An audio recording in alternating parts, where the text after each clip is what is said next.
নমস্কার, কেমন আছো তোমরা সবাই? চলে এলাম আজকে একটা নতুন ব্লগ নিয়ে। আর এই নতুন ব্লগে তোমাদের সবাইকে স্বাগত।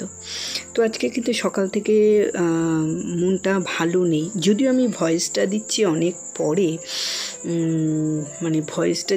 পরে। এই কারণে বললাম যে ভিডিওটা আমি পাবলিক করছি অনেক পরে। তো সেই দিনের সেই মুহূর্তটার জায়গা দাঁড়িয়ে কথাটা বললাম যে মনটা ভালো নেই, যে বেশ কিছুদিন থাকবো মনে করে এসে হঠাৎ করে বেশ খানিকটা আগেই যেটা এমনি তো আগেই চলে আসার কথা ছিল, কিন্তু তারপরেও বেশ খানিকটা আগেই চলে এসেছি। সেই কারণে মনটা একটু বেশিই খারাপ।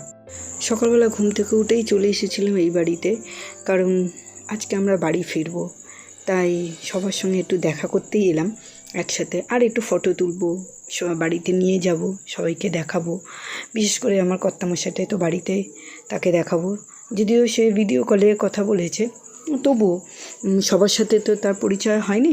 তো ভিডিও থেকে আমি কিছু ফটো তুলে নিয়ে যাব তাকে দেখানোর জন্য, সেই কারণেই আরও একটু সকাল সকাল এলাম। কিন্তু তখনও পর্যন্ত সবাই যে যার কাজে একটু বাইরে রয়েছে, আস্তে আস্তে তাদের সময় লেগেছিল। তো সেখানে ঘুরে টুরে ফটো তুলে বাড়ি চলে আসলাম আমরা সবাই মিলে। বাড়ি এসে চলে গেলাম ওই পুকুরটায় চান করতে। কদিন মোটামুটি পুকুরটা স্নান করেছি। আর ওই পুকুরের চারপাশে প্রচুর এখনও কিন্তু অনেক জমি রয়েছে, আর এই হচ্ছে একটা কুয়ো রয়েছে। এগুলো কিন্তু চাষের জমির জন্যই কুয়োগুলো। আমাদের বাড়িতেও কিন্তু এরকম কুয়ো আছে, কিন্তু কুয়োটা এখন আর কেউ ব্যবহার করে না, ওই পড়ে আছে। যেমন এই কুয়োগুলো চাষের জমির জন্য ব্যবহার করা হতো, কিন্তু ওইটা বাড়ির ব্যবহারের জন্যই হতো। কিন্তু যেহেতু আমাদের ওই বাড়িটা ভেঙে গেছে, সেহেতু ওরা ওখানে বাস করে না, কুয়োটাও আর তাদের ব্যবহার হয় না। তার এইগুলো সম্পূর্ণ পুরোটাই চাষের জমি। নানা রকম জোয়ার হয়, অড়হর ডাল, সর্ষে, তারপরে তোমাদের টমেটো, গম, এরকম ওদের বছরে 3 বার ওদের পাল্টে পাল্টে চাষ হয়। আর ওদিকে মেয়ে দেখো হাঁটছে, ঠিক যেন সেই জলা জমিতে বক যেরকম হাঁটে ওই রকম করে। খুব শক্ত। আসলে এখানে ঘাসগুলো এতটাই শক্ত যে খালি পায়ে আমরা হাঁটতে পারছি না। আমাদের ওখানে ঘাস এত শক্ত, এখানে খোঁচা পায়ে ফোটার মতো ফুটছে। মাসি দাঁড়িয়ে, আমরা দেখছি, উনি দেখবে না, উনি আর থাকতে পারলো না, উনিও চলে আসছে। না চলো এবার গিয়ে চান করে নিই, নাহলে উনিও এই মধ্যে নেমে আসবে। আর যা শক্ত ঘাসগুলো, সত্যি পা ফেলা যাচ্ছে না, খালি পায়ে তো একদমই হাঁটা যাচ্ছে না। তো চলো গিয়ে স্নান সেরে আবার তো যাওয়ার জন্য সব গোছান করতে হবে। তো চলো।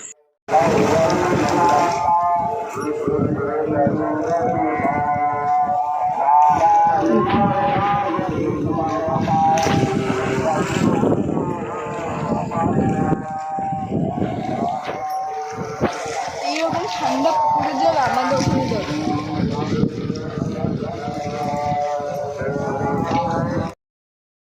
আজকে পুকুরে নামতে ইচ্ছা করছে না, খুব হাওয়া দিচ্ছে, আর জল যেন আজকে বরফের মতো ঠান্ডা। ওই জন্য আমরা বসে আছি যে আজকে আর সাঁতারও কাটবো না, কিছু করবো না, চুপচাপ খালি একটা দুটো ডুব মারবো আর উঠে যাব।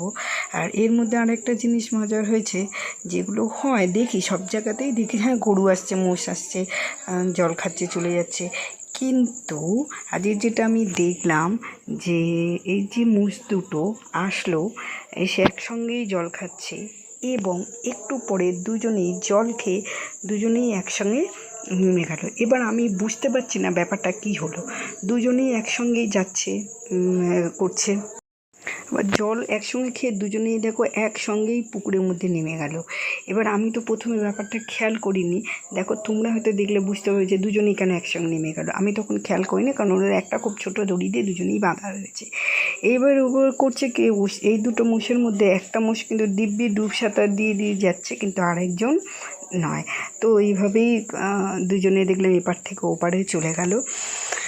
তো আমার কাছে একটু ব্যাপারটা প্রথমটা একটু অন্যরকম লেগেছিলো। আমি দেখেছি গরু মোষ আমাদের ওখানে জোর করে পুকুরে নিয়ে এসে তাকে চান করানো হতো, কিন্তু এরা দেখছি যে নিজেরাই আসলো, জল খেলো, নিজেরাই জলে বেশ ডুব দিয়ে সাঁতার কেটে আবার ওপাশে উঠে গেল। তো চলো এবার বাড়ির দিকে যাই, কেন কি এবার তো রেডি হতে হবে। তো ঝট করে আমরা স্নানটা করে নিই, নাহলে বসে থাকলে বসেই থেকে যাব, আর ওইদিকে আমাদের যাওয়ার সময় হয়ে যাবে।